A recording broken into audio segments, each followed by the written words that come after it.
Queridos, vamos compartilhar algo da palavra do Senhor aqui nessa manhã. Abra sua Bíblia, por favor, no livro de Ezequiel, capítulo de número 37. É um texto bem conhecido que fala sobre o vale de ossos secos. Ezequiel, capítulo de número 37. Nós vamos ler do versículo de número 1 até o versículo de número 10. Todos acharam? Amém? Então vamos ler o que diz a palavra do Senhor no livro de Ezequiel, capítulo de número 37, a partir do versículo número 1 até o versículo de número 10. Que diz assim a palavra do Senhor: Veio sobre mim a mão do Senhor, e ele me levou pelo Espírito do Senhor e me deixou no meio de um vale que estava cheio de ossos. E me fez andar ao redor deles. Eram muito numerosos na superfície do vale, e estavam sequíssimos. Então me perguntou: Filho do homem, acaso poderão reviver esses ossos? Respondi: Senhor Deus, tu sabes. Disse-me ele: Profetiza a estes ossos e dize-lhes: Ossos secos, ouvi a palavra do Senhor. Assim diz o Senhor Deus a esses ossos: Eis que farei entrar o Espírito em vós e vivereis. Porei tendões sobre vós e farei crescer carne sobre vós estenderei pele e porei em vós o Espírito e vivereis, e sabereis que eu sou o Senhor. Então profetizei segundo me fora ordenado. Enquanto eu profetizava, houve um ruído, um barulho de ossos que batiam contra ossos e se ajuntavam cada osso ao seu osso. Olhei e eis que havia tendões sobre eles. E cresceram as carnes e estenderam a pele sobre eles, mas não havia neles o Espírito. Então ele me disse: Profetiza ao Espírito, profetiza ao Filho do homem e diz-lhe: Assim diz o Senhor Deus: Vem dos quatro ventos, ó Espírito, e assopra sobre estes mortos para que vivam. Profetizei como ele me ordenara, e o Espírito entrou neles, e viveram e se puseram em pé um exército sobremodo numeroso. Fecha os teus olhos. Senhor, nós estamos na tua presença, queremos te louvar, ó Deus, por esse privilégio. Viemos te pedir, Senhor Deus, que a tua graça esteja sobre nós e que o teu nome venha crescer nesse lugar e o nosso venha diminuir.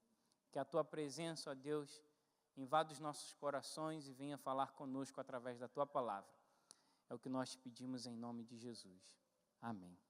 Queridos, esse é um texto bem conhecido, talvez você já leu várias vezes, que fala sobre a experiência do nosso querido irmão, o profeta Ezequiel. Talvez se eu chegasse aqui para você e falasse assim: meu querido irmão, hoje nós vamos sair, nós vamos à praia, da praia nós vamos para o shopping, e lá nós vamos almoçar e comer no melhor restaurante, de lá nós vamos sair, e eu vou te dar um cartão de crédito livre para você ir em qualquer loja e comprar o que você quiser. No final à noite nós vamos jantar ainda juntos e você ainda vai ganhar um carro de presente. Deus é bom, né? Talvez muitos aqui levantariam a sua mão rapidamente e diriam: eu quero, eu vou, pode me colocar aí que eu estou junto. Mas talvez se eu chegasse aqui para você e falasse assim: meu irmão, vamos hoje para Amanaiara. Talvez você nunca tenha ouvido falar nesse lugar, mas é um sertão onde não tem água direito, não tem esgoto. As crianças comem farinha com óleo para poder permanecer no seu estômago a alimentação. E qualquer comida que venha diferente, as pessoas se reúnem rapidamente para poder comer. Talvez assim eu fizesse a mesma pergunta a quem gostaria de ir, poucos levantaria a mão. Um pastor conhecido foi para lá, Deus o levou, para ficar 10 anos ele implantou 5 igrejas. O que eu estou querendo dizer com isso? É que por muitas vezes a gente vai querer ir para um lugar e Deus quer que a gente vá para outro lugar. Deus às vezes vai tirar a gente da zona de conforto para nos levar a um outro lugar, para que haja um crescimento na nossa vida espiritual e também, talvez, profissional. O que na realidade está acontecendo com o nosso querido profeta Ezequiel é que Deus tira ele de um lugar, leva em espírito para um vale onde não havia vida, aonde não havia crescimento, aonde não haveria sonhos. Talvez seria um lugar que nem ele mesmo gostaria de ir, porque ele iria chegar naquele lugar e falar: o que eu estou fazendo aqui? Por que eu vim para esse lugar? Por que eu estou aqui? Talvez esse seria o pensamento de Ezequiel. Só que, na realidade, Deus queria mostrar a Ezequiel como o povo estava. Quem era Ezequiel?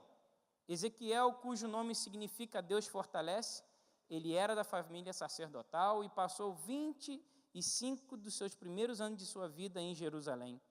Estava se preparando para o trabalho sacerdotal no templo, quando foi levado prisioneiro à Babilônia em 597 a.C. Uns 5 anos mais tarde, aos 30 anos, Ezequiel recebeu sua chamada profética da parte de Deus e, a partir daí, ministrou fielmente durante 22 anos, pelo menos. A Bíblia nos mostra que Israel afastou-se de Deus, abandonou os preceitos divinos e enveredou-se pelo caminho da desobediência. Israel, afastado de Deus, fragilizou-se e pereceu saúde espiritual a ponto de se tornar um vale de ossos secos. O que na realidade estava acontecendo com aquele vale que Deus estava querendo mostrar ao nosso querido profeta, era como o povo estava. O povo tinha se afastado de Deus, tinha se afastado da presença do Senhor, e trazendo para o nosso cotidiano aqui hoje, no nosso dia a dia, é o que às vezes acontece na vida de muitos irmãos nossos que estão fracos na fé. Se afastam da presença de Deus, não oram mais, não buscam mais a Deus, não leem a Bíblia, não jejuam, não buscam envolvimento com o Espírito Santo, e daqui a pouco eles estão fracos na fé. E aí, qual é a atitude dele? De sair da igreja, porque ele se sente fraco, não está se alimentando, o pastor está aqui subindo um monte, descendo um monte, pregando a melhor mensagem que teve na face da terra, mas ele ainda se acha que está fraco. Quando na realidade, ele está afastado da presença de Deus. O tema dessa mensagem é profetizando vida através do poder de Deus. Quando Ezequiel olha para aquele vale e se depara com os ossos secos e sem vida, ele não entende o porquê Deus tinha levado ele àquele lugar. Muitas pessoas estão andando vivos por fora, mas secos por dentro. Quantas pessoas a gente vê na rua, olhando, bonito, com um belo carro, um bom trabalho, uma boa estrutura, ganhando bem, mas interiormente não estão bem. Quantas pessoas têm vivido numa aparência? A Bíblia vai falar lá no livro de Marcos, capítulo 13, quando Jesus está saindo do templo, junto com o discípulo olha para o templo e fala assim para Jesus: Jesus, que templo lindo, que templo maravilhoso, olha só que construção bela. E aí Jesus disse assim: olha, isso aí não vai ficar, não é uma questão que fique pedra sobre pedra. Sabe por quê? Na realidade, Jesus estava querendo mostrar para aquele discípulo 3 coisas importantes. Primeiro, um templo, ele reconhece o seu Deus. Jesus tinha entrado naquele templo e aqueles que estavam no templo não tinham reconhecido Jesus. Segundo, um templo não vive de aparência. Jesus não estava preocupado com a beleza do templo. Jesus estava preocupado com as vidas que estavam dentro do templo. E terceiro, Jesus queria mostrar para eles que um templo não vive vazio. Sabe por quê? Porque quando Jesus Cristo morreu, foi até a cruz, derramou o seu sangue por mim e por você, ressuscitou o 3º dia, e quando ele foi para junto do Pai, ele deixou o Espírito Santo para que a gente não ficasse sozinho nesse lugar. Jesus está preocupado com vidas. Naquele momento ali, Deus também estava preocupado com as vidas. Então, algumas coisas podem tentar nos fazer impedir, ou melhor dizendo, algumas coisas podem tentar, mas não vão conseguir nos impedir. Mas existem algumas setas que o inimigo às vezes lança para dizer para mim e para você que a gente não pode mais profetizar vida. E a primeira delas é bem fácil e simples. O que pode tentar me impedir de profetizar vida? Está lá no livro de Juízes, capítulo 7, do versículo 1 ao 9. Eu vou fazer aqui um resumo para a gente ganhar tempo sobre esse texto, mas anote aí para depois você ler, que fala sobre a nossa querida batalha, nosso irmão Gideão. Primeira coisa que pode tentar nos impedir de profetizar vida: as circunstâncias que estão à nossa volta. Quando olhamos para as circunstâncias que nos cercam, não vemos solução para as nossas dificuldades. Por isso, muitas vezes, essas situações que se levantam, é para tentar nos impedir de ver o poder de Deus agindo em nossa vida. Quando Gideão recebe da parte do Senhor essa incumbência, existia no exército dos israelitas 135 mil, contra 32 mil que estava com o nosso querido irmão Gideão. Mas como Deus é bom, ele falou assim: Gideão, vou te ajudar. E reduziu dos 32 mil para quanto, você lembra? 300, né? Fala assim, 300. Ele resume dos 32 mil para 300. E aí, irmãos, eu vejo uma coisa aqui super interessante. Que as circunstâncias todas estavam dizendo para Gideão assim: olha, você não vai conseguir, você não vai vencer, você não vai conquistar. Maior é aqueles que estão contra você do que aqueles que estão com você. E aí o que Deus estava querendo ensinar ao nosso querido irmão Gideão era o seguinte: que a força que ele precisava não estava nesse exército da terra, mas estava na mão do Senhor dos exércitos. O que Deus estava querendo mostrar para Gideão: Gideão, você não precisa de quantidade, você precisa da minha ajuda na sua vida. Sabe, irmãos, por muitas vezes as circunstâncias que estão à nossa volta estão dizendo isso para mim e para você. Olha, você não vai melhorar, você não vai crescer, sabe? A tua vida do jeito que está vai continuar desse jeito.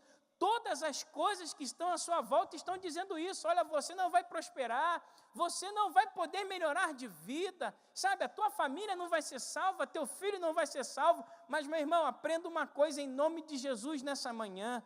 Aquele que ajudou Gideão a vencer a batalha está aqui nessa manhã e diz para você: não temas, porque eu sou contigo e eu te ajudarei. O Senhor será contigo nessa situação que você está vivendo.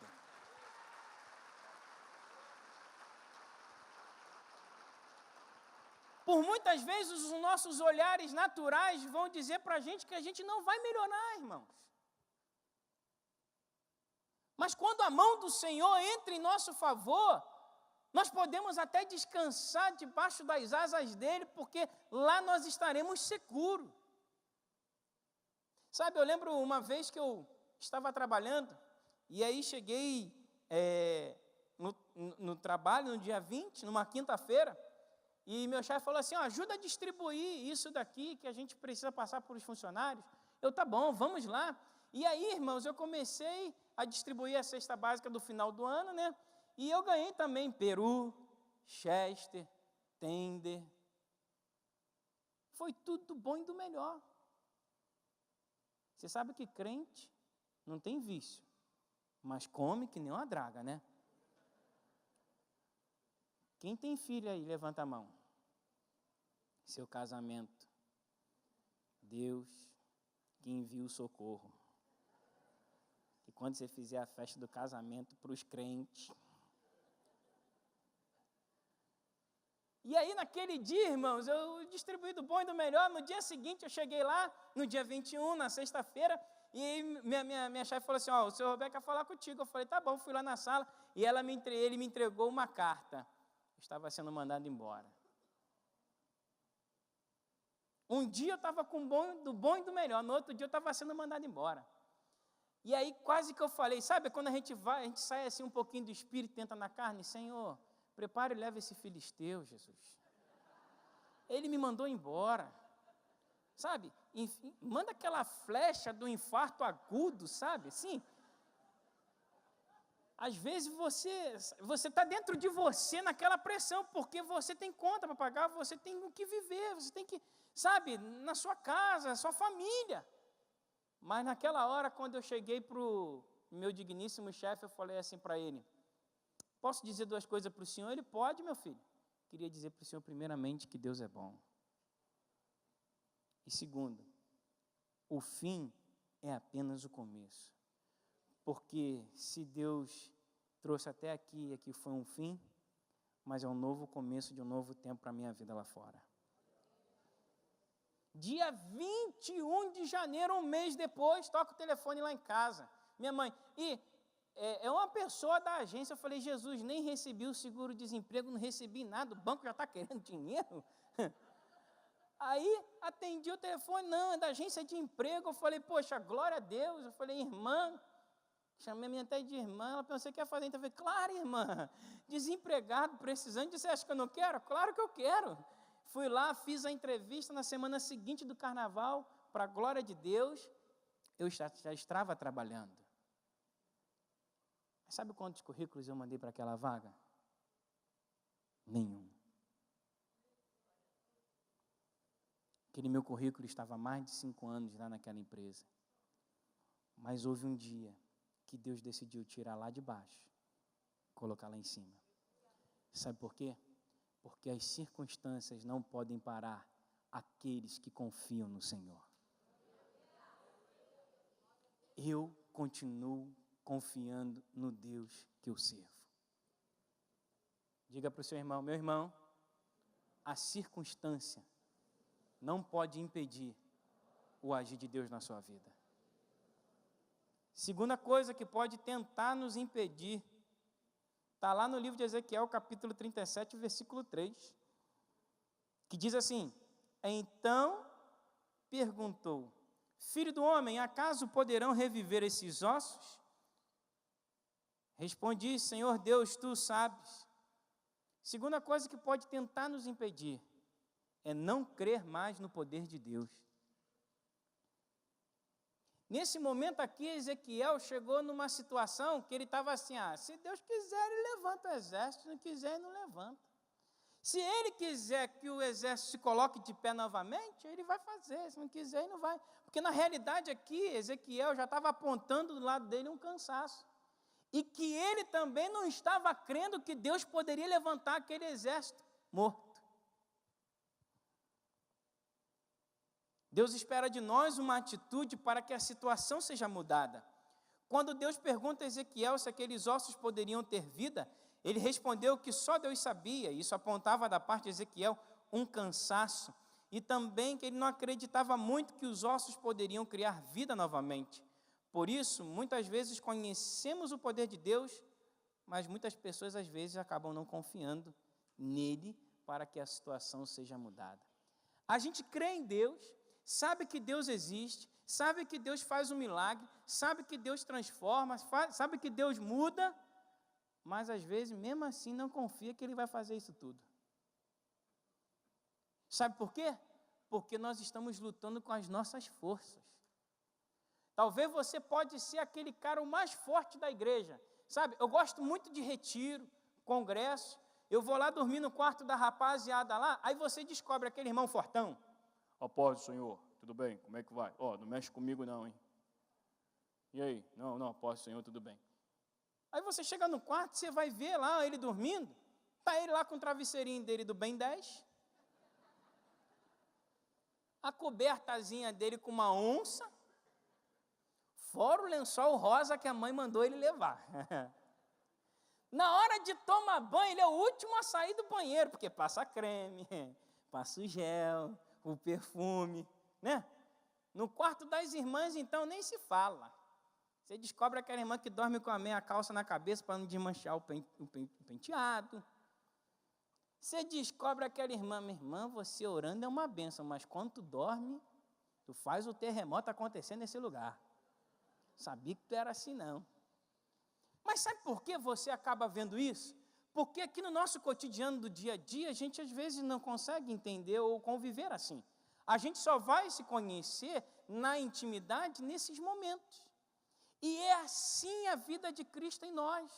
Nós só vamos conhecê-lo, sabê-lo, quem Ele é, se nós estivermos, quê? Intimidade com Ele. Aí é quando você vai chamar, papai, paizinho, me ajuda, Senhor.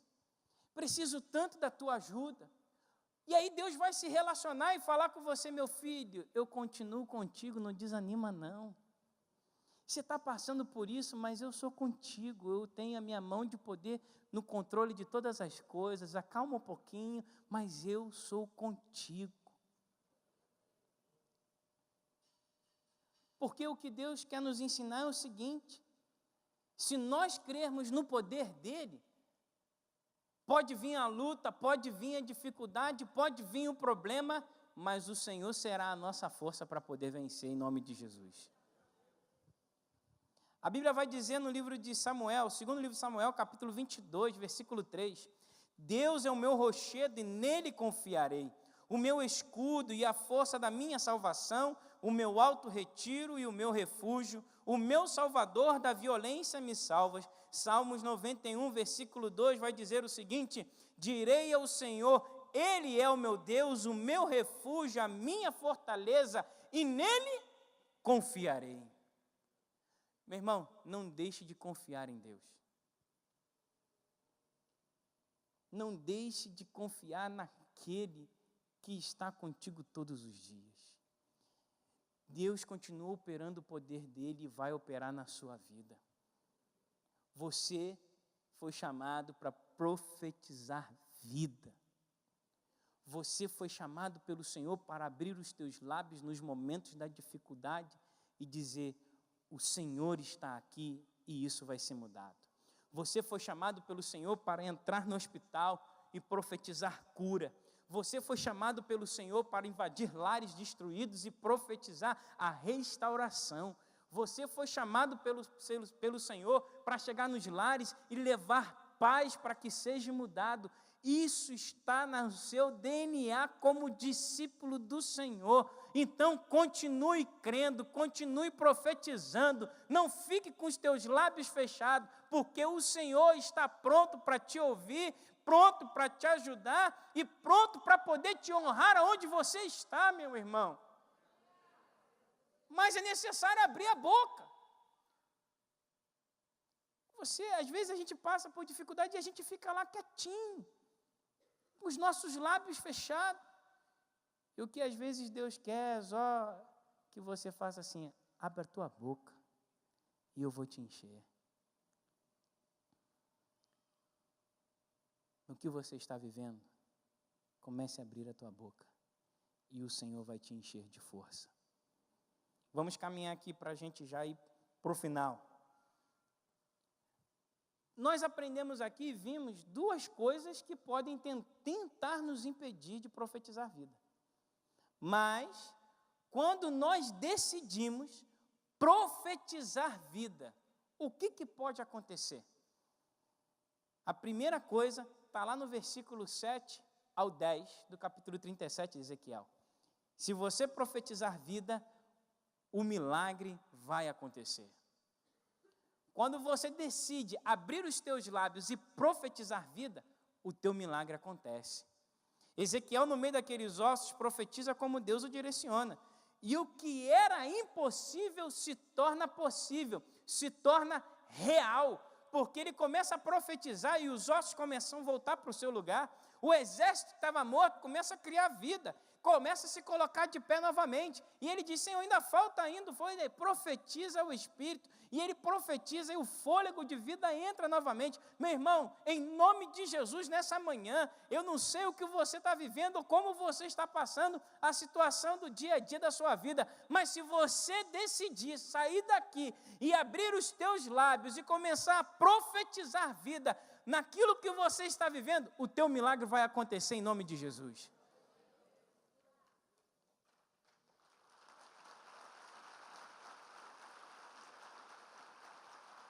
Às vezes a gente passa por situações porque a gente tem que ficar mais esperto. Ano passado, quer dizer, ano retrasado, eu casei tem 2 anos, fez agora dia 2 de março, Deus é bom. Eu estava cantando aquele louvor, tanto tempo esperei, chegou a minha vez, sei que hoje é o meu dia. E aí no meu casamento tinha lá um cara tocando trompete lá, Aí os meus amigos, rapaz, Jesus está tocando a trombeta, Leandro não vai casar. Falei, que nada. E aí quando estava tudo bem, 20 dias antes do meu casamento eu fui mandado embora do trabalho. Sabe o que eu disse para o meu chefe? Deus é bom. O fim é apenas o começo.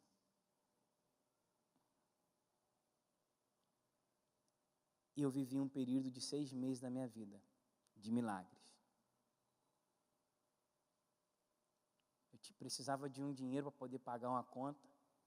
E eu fui na Caixa Econômica com a minha esposa, que ela precisava pegar uma informação. E eu falei assim, vai que tem um PIS aí, né? Deus é bom, né? Levei o cartãozinho do cidadão, aquele que você conhece muito bem. Às vezes eu socorro bem presente na hora da angústia, né? Botei lá o cartão, você sabe o que saiu? Nada. Não saiu nada. E aí eu falei assim, mas o FGTS já até recebi, né, e tal, tudo, mas já que eu estou aqui, estou na máquina, né, vou aproveitar o ensejo. Botei lá, você sabe o que saiu, irmão? Os 430 que eu precisava pagar a conta. Eu não sei qual o milagre que você está precisando. Eu continuo confiando nesse Deus que opera o milagre. Talvez são pequenos gestos que Deus faz, mas é o sinal da abundante chuva que já está chegando na sua vida. E é assim que eu creio, e é assim que eu vivo. Aquele homem começou a profetizar vida no meio daquele vale, e o que era impossível aconteceu. Um milagre aconteceu naquele lugar, literalmente. O exército se colocou de pé. É igual aquela mulher do fluxo de sangue, ela vai no meio da multidão até tocar em Jesus, e Jesus, opa, alguém tocou em mim, e ela alcançou o milagre. Sabe, meu irmão, não desista do seu milagre. Abre os teus lábios, profetize e enfrente o que você tiver que enfrentar, confiando no Senhor. Ele será a tua força, será a força necessária para você conquistar o que você precisa. Então, não desista. Para a gente finalizar aqui, se você decidir profetizar vida, mesmo estando no vale, mesmo estando no deserto, mesmo passando pelo vento, se você profetizar vida, você sabe o que acontece? Voltamos a ser fortes. Lá no versículo que nós acabamos de ler, o número 6, porei tendões sobre vós, farei crescer carne sobre vós estenderei pele, e porei em vós o espírito, e vivereis, e sabereis que eu sou o Senhor. Deus estava colocando de volta a estrutura daquele exército. Aquele exército morto, destruído, agora estava voltando a ser forte. Sabe, irmãos, talvez você chegou aqui nessa manhã cansado. Seu coração, sua vida interior está gritando de dor. Talvez existam coisas que não estejam nem ao conhecimento do pastor, da liderança, de muitas pessoas aqui, que talvez poderiam te ajudar, mas você não tem contado para ninguém, tem conversado com o Senhor. E isso tem feito você, sabe, às vezes se entristecer e se achar fraco. Mas se nessa manhã você decidir profetizar vida, você vai voltar a ser forte em nome de Jesus. A Bíblia vai dizer no livro de Filipenses, capítulo 4, do versículo 12 e 13, é um dos versículos que eu mais gosto na Bíblia. Tem muita gente que gosta do versículo 13, mas tem que ler o texto anterior, que isso é muito lindo, que diz assim, no versículo 12, sei estar abatido e sei também ter abundância. Em toda a maneira, em todas as coisas estou instruído, tanto a ter fartura, como a ter fome, tanto a ter abundância, como padecer necessidade. Posso todas as coisas em Cristo que me fortalece. A força não está em nós, a força está no Senhor. Se você quer voltar a ser forte, você precisa se desarmar nessa manhã. Você precisa tirar de você todas aquelas forças. Talvez alguns estão assim, e agora, quem poderá nos defender? Eu, Chapolin. Ou então esperando aquele para o alto e avante. Sua esperança não está no super-herói. Sua esperança não está no maior lutador dessa terra. Sua esperança não está naquele que é o mais rico. Sua esperança não está naquele que tem um melhor emprego. Mas a sua esperança está no Senhor, que fez todas as coisas. E é Ele que vai poder fazer de você o que você sempre sonhou na sua vida. É Ele que vai te dar força no momento de dificuldade. É Ele que vai ser o teu socorro bem presente na hora da angústia. É Ele que vai pegar você lá quando todos não acreditavam em você que poderia algo ser diferente na sua vida. É esse aí que Jesus gosta de pegar e mudar e fazer a história dele diferente. Talvez é esse que está aí sentado hoje sem força. Talvez é esse aí que está sentado hoje que ninguém dá nada por ele. Mas Deus decidiu tirar Davi. Talvez aquele que ninguém iria acreditar que ele seria o que ele foi.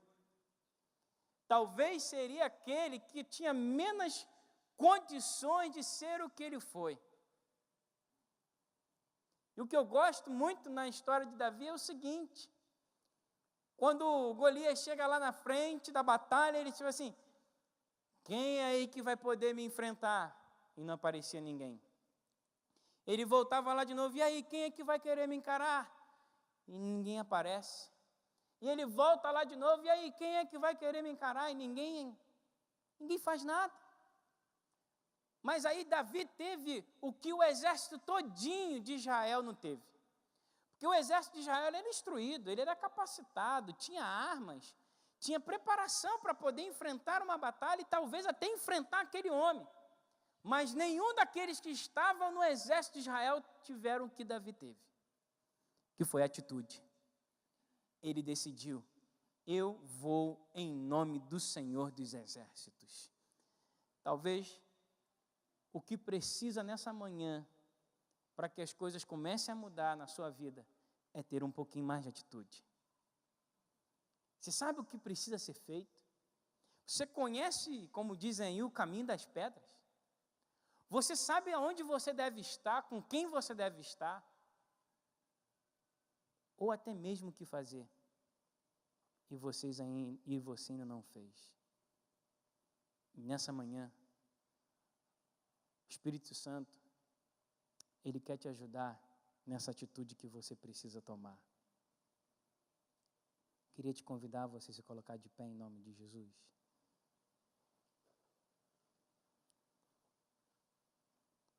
Quantos creem que Deus está aqui? Também creio. Sabe, hoje, amanhã, quer dizer, vai completar 10 dias que eu estou longe da minha digníssima esposa, irmã Gláucia. Eu a amo, minha companheira, minha ajudadora. Podemos cantar um louvor? E estou doido para encontrar ela amanhã. Deus é bom, né, irmão? Passei 34 anos, tanto tempo esperei. Hoje eu posso chegar, amanhã posso chegar em casa e encontrar minha esposa. Mas nós já passamos muitos momentos difíceis. Mas o Senhor tem sido a nossa força. Podemos cantar aquele cântico que a gente cantou no final? Creio que... E você hoje, nessa manhã, eu costumo dizer que o melhor apelo quem faz é o Espírito Santo.